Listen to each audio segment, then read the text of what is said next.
ce matin, un homme, un seul homme et un homme de plus en plus seul aussi est à la une de vos journaux. C'est bien sûr François Fillon.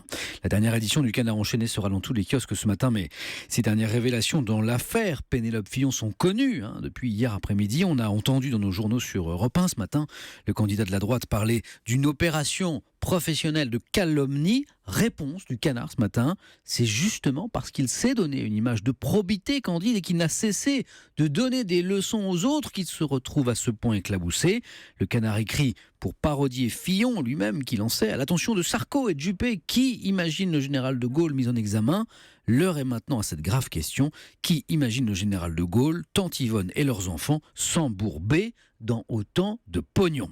La dernière édition de Charlie Hebdo est également dans les kiosques. Ce matin, avec notamment ce dessin de Rhys, François tient la main de Pénélope qui tient la main d'un petit coffre-fort. Et cette légende, une famille, c'est un papa, une maman et 500 000 euros. Bon, on sait maintenant que c'est en fait près de 900 000 euros pour la sonne Pénélope. La facture s'alourdit, c'est la une ce matin du Parisien aujourd'hui en France. Fillon plombé, voilà la une de Libération maintenant. Laurent Geoffrin se demande ce matin comment François Fillon peut maintenant s'en sortir. Réponse du patron du journal, eh bien on ne voit pas.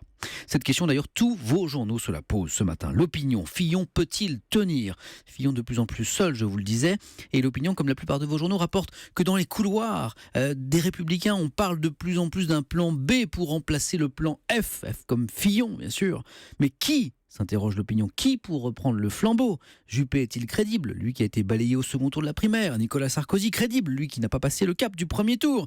Face à l'émergence d'Emmanuel Macron, écrit l'Opinion, ne faudrait-il pas mieux piocher dans la nouvelle génération ? François Baroin, Xavier Bertrand et autres Laurent Wauquiez.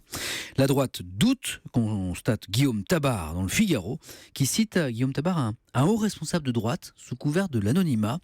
Il faut tout faire pour qu'il reste candidat, mais se préparer à ce qu'il ne le soit plus.